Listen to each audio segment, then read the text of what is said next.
सारे खास मेहमान हमारे साथ जुड़ चुके हैं। आज तो सबसे इम्पोर्टेंट है, एआईएमआईएम के प्रवक्ता, मुझे बताया गया कि अभी तक वो जुड़े नहीं हैं। मैं इंतजार कर रही हूँ। आइए भैया, आप जल्दी आइए। भारतीय जनता पार्टी के राष्ट्रीय प्रवक्ता अजय आलोक आपको स्क्रीन पर दिखाई दे रहे हैं। हलाला और 3 तलाक कुप्रथाओं पर अपनी आवाज बुलंद करने वाली वकील फराह फैज भी आपको दिखाई दे रही है और आपको समाजवादी पार्टी के राष्ट्रीय प्रवक्ता फराज किदवई साहब भी दिखाई दे रहे हैं। फाउंडेशन, जो गरीब नवाज फाउंडेशन है, उनके मौलाना अंसार रजा साहब इस वक्त आपको स्क्रीन पर दिखाई दे रहे हैं और हमारे साथ अंबर जैदी हैं जो मुस्लिम महिलाओं की आवाज़ बुलंद करती हैं। और जैसा मैंने आपको कहा, एआईएमआईएम के राष्ट्रीय प्रवक्ता आदिल हसन साहब मुझे नहीं दिखाई दे रहे, मैं उनका बेसब्री से इंतजार कर रही हूँ। मौलाना अंसार रजा साहब, शुरुआत आपसे कर रही हूँ। ये हिजाब वाली महिला पीएम बनेगी, मुझे कोई दिक्कत नहीं है। इस देश में कोई भी महिला प्रधानमंत्री बन सकती है, उसे ये हक हासिल है। लेकिन ये जो आपने प्री रिक्विजिशन डालने की कोशिश, आपने मतलब असद ओवैसी और कई ऐसे कथित लोग हैं जो अपने आप को कहते हैं कि हम ही इस्लाम के पैरोकार हैं, बुर्के वाली से क्या मतलब है?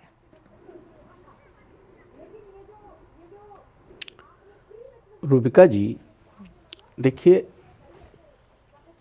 आप पहले एक बयान याद कीजिए। पाकिस्तान का जो आर्मी चीफ है, जिसका नाम आसिफ मुनीर है, हम तो उसको दहशतगर्द कहते हैं, उसका एक बयान आप चलाइए अगर आपके पास इस वक्त मौजूद है, कि जब तक हिंदुस्तान में हिंदू मुस्लिमों में हम डिवाइडेशन नहीं करेंगे, पाकिस्तान को सुकून नहीं मिलेगा। और आज पूरी तरीके से हमारा मुल्क उस रास्ते पर चल निकला है कि एक आदमी मुसलमानों की बात कर रहा है, एक आदमी हिंदुओं की बात कर रहा है। देश की कोई बात करने को तैयार नहीं है। एक आदमी चुनाव लड़ता है, नारे तकबीर अल्लाह हो, जो कि मजहबी नारा है, उसको सियासी महफिल में नहीं लगाना चाहिए, लेकिन लगाया जाता है।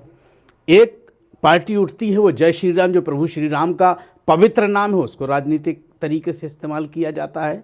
तो आपको इस पर गौर करना पड़ेगा कि हमें किस तरीके से बांटा जा रहा है। जहाँ तक सवाल बुर्के वाले का है, बुर्की वाली प्रधानमंत्री बनेगी, मेयर बनेगी, कौन बनेगा कौन नहीं बनेगी, देश की जनता तय करेगी। लेकिन बीजेपी का अगर कोई एमआईएम का कोई जिम्मेदार प्रवक्ता है तो उससे एक सवाल ज़रूर कीजिएगा कि असदुद्दीन ओवैसी के दारुस्सलाम के पास की जो कॉन्स्टिट्यूंसी है ना, जहाँ से राजा सिंह जीत करके आता है, वहाँ पहले किसी बुर्के वाली को विधायक बनवा दीजिए, उसके बाद आप प्रधानमंत्री की बात कीजिए। मुसलमानों के नौजवान लोगों को भड़काना बयानों से वो आसानी से किया जा सकता है।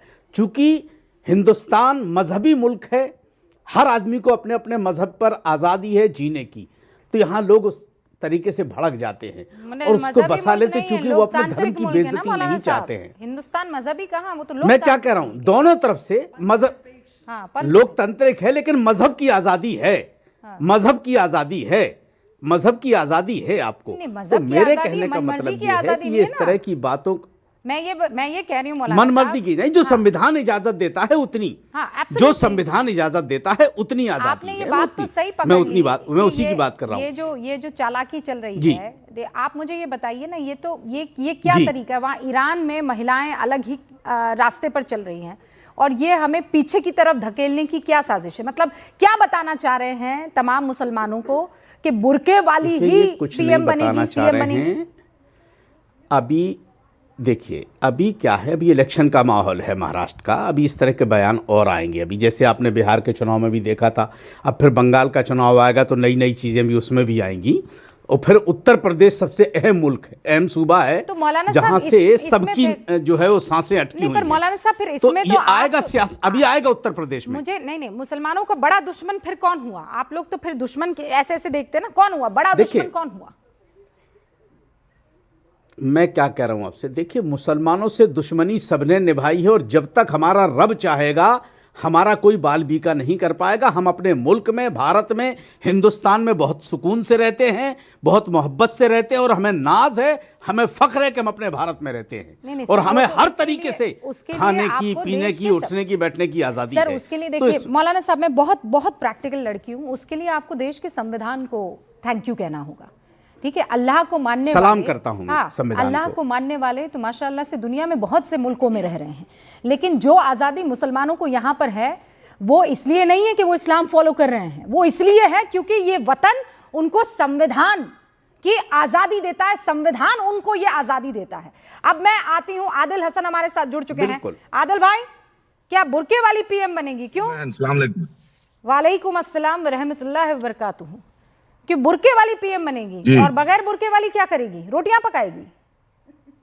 मैम ने बुरखे वाली हो, बगैर बुरखे वाली हो, सब बन सकती है माशाल्लाह। ये तो देश खालिस संविधान बुर्के का वाली नाम क्यों लिया? क्या वजह थी उसके पीछे? इसलिए नाम लिया कि उसको Sachar commission, Ranganath Mishra commission, Kundu commission, Mahmoodur Rahman report में वो बुरखे वाली के साथ जो ज्यादती हुई है, मुसलमानों के साथ ज्यादती हुई है। आपने देखा कर्नाटका में किस तरीके से भाजपा सरकार ने बुरखे में जो बहन मेरी मुस्कान जो कॉलेज जा रही थी उसको किस तरीके से बदतमीजी इन्होंने किया, और तो उसके चलते किस तरीके से पढ़ाई छूटा। हमने कोशिश की बुरखे वाले को भी सम्मान मिले। जब इस देश में वाले को भी सम्मान नहीं, आपने कहा इंशाल्लाह एक दिन बुरके वाली पीएम बनेगी। बुरके क्यों? बगैर बुरके वाली पीएम नहीं बन सकती है? अरे मेरी सोच कब तक आप लोग थोपेंगे? कब तक मुसलमानों को आप बरसों बरस पीछे धकेलेंगे ताकि आप लोगों की राजनीति चले? मैम बुरखा बाई चॉइस है, इसलिए ये कहा जाता है, इसलिए कि उसका भी आत्मसम्मान बढ़े, उसको भी कॉन्फिडेंस बढ़े, वो भी मेन स्ट्रीम में आए, वो भी पॉलिटिक्स में आए। हम बीजेपी से बार बार मांग किए थे पार्लियामेंट में वैसी साहब की demand driven scholarship pre matric post matric. एक काम करते हैं आदिल भाई, शुरुआत करते हैं AIMIM से। आप बुरके वाली को अध्यक्ष बनाइए ना अपने पार्टी का। चलिए करिए, बिस्मिल्लाह। मैम उसको भी मौका तो मिलेगा इंशाल्लाह। नहीं मौका क्या, मैं पीएम बनाना, आप तो कल का कल ऐलान कीजिए, कल का कल ऐलान कीजिए आदिल भाई कि अब बुरके वाली AIMIM की अध्यक्ष होगी। अध्यक्ष तो भैया बना नहीं पा रहे हैं आपको पीएम बनानी है। मेरी बड़ी बहन आदरणीय रूबिका लियाकत मोहतरमा, वो भी बनेगा, वो भी दिन इंशाल्लाह आएगा। घबराइए नहीं, हम पहले मेन स्ट्रीम में उनको लाना चाह रहे हैं ना। हम तो इसीलिए पहले घर पे ले आइए ना, मेन स्ट्रीम में बाद में लाइएगा, पहले घर पे ले आइए। बाजी बोलने दीजिएगा तो बोलेंगे। मैं तो कह रही हूँ आदिल हसन साहब, आप लोग क्यों हैं? मैं कह रही हूँ सारी बुरके वाली प्रवक्ता रखिए ना आप, शुरुआत माशाल्लाह खुद से कीजिए। उसको भी लाएंगे। आप जब MIM में आइए तो मेरी प्रवक्ता बन जाएगी, MIM की तरफ से वकालत कीजिएगा इंशाल्लाह। नहीं, फिर मैं बुर्का पहनाऊंगी, आप सबको बता रही हूँ, मैं बुर्का नहीं पहनूंगी। हम लोग नहीं, पर्दा फिर आप अपनी आंखों पर डालिएगा। मैं अगर आपके पार्टी को ज्वाइन करूंगी, सबसे पहले यही काम करूंगी, आपकी आंखों पर बुर्का डलवाऊंगी आदिल भाई।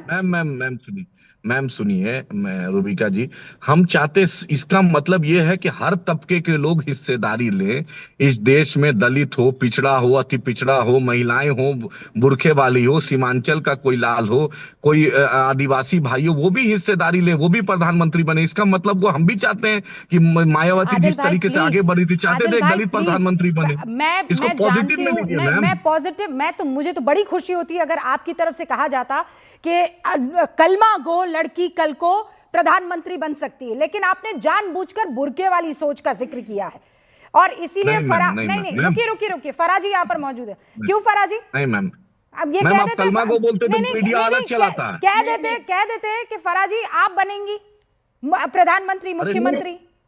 दरअसल इनकी अक्लों पे पर्दा पड़ा हुआ है और इनकी अक्लें जो हैं वो बुरकों में कैद हैं। ये बुरकों से बाहर नहीं आ पाती। मुस्लिम महिलाएं तो कब की बुरकों से बाहर हैं और वो अपने लिए लड़ भी रही हैं, अपने लिए संघर्ष भी कर रही हैं, अपने हक की आवाज उठाना भी जानती हैं। 3 तलाक के लिए लड़ाई लड़ी है, पॉलीगैमी के लिए लड़ रही हैं, हलाला के लिए लड़ रही हैं, लेकिन ये मर्द लोग जो हैं अभी बुरके में ही कैद हैं। ये बुरके में से बाहर नहीं आ पा रहे। इनको परेशानी होती है ये देख करके कि महिलाएं कैसे अपने हक की आवाज उठा रही हैं।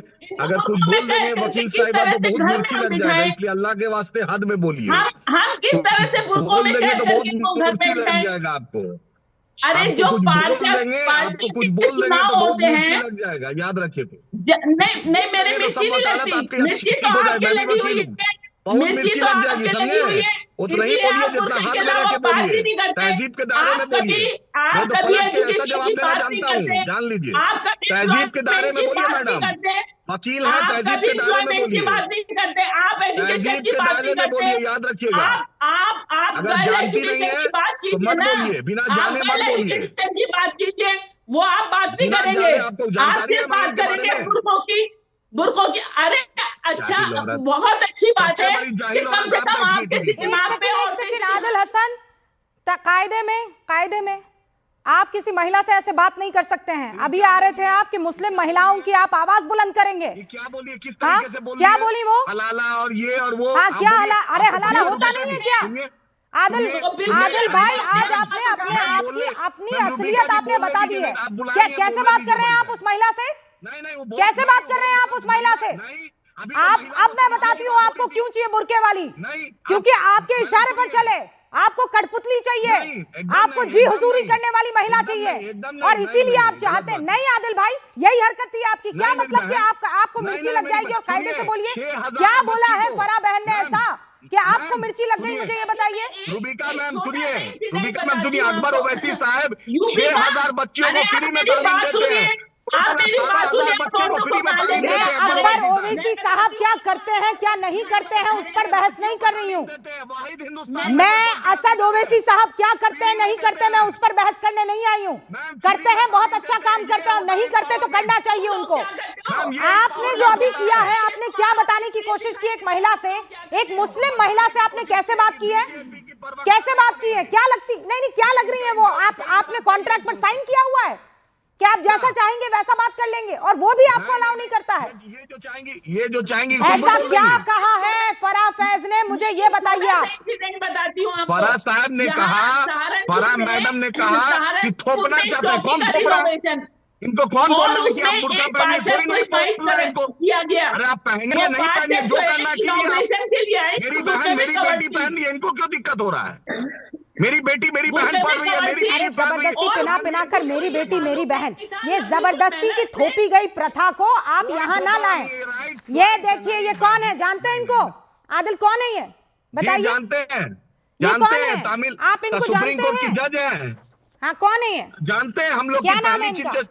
पहली जज है सुप्रीम कोर्ट की। तो ये बुर्का पहने हुए हैं? पहली सुप्रीम कोर्ट की जज है। ये बुर्का पहने हुए हैं? अरे पहने भाई, जबरदस्ती कौन पहना रहा है? और अगर बुर्का पहने हुई होती तो आज मैं ये फोटो है। दिखाती तो शायद पहचान भी ना पाते कि ये फातिमा जी हैं। जान लेते हैं, अल्हम्दुलिल्लाह, आइकॉन है ये। हाँ, तो ये आइकॉन है, इसलिए बन पाई कि आप लोगों के चक्कर में नहीं पड़ी। ये आइकॉन इसलिए बन पाई क्योंकि इन्होंने रूढ़िवादी सोच को नहीं अपनाया। ये आइकॉन इसलिए बन पाई है क्योंकि आप जैसे लोग इनको बरगलाने के लिए नहीं मौजूद थे, और थे तो इन्होंने उस परंपरा को तोड़ा और उस पूरे की पूरी बाउंड्री को पार करते हुए पहुंचे।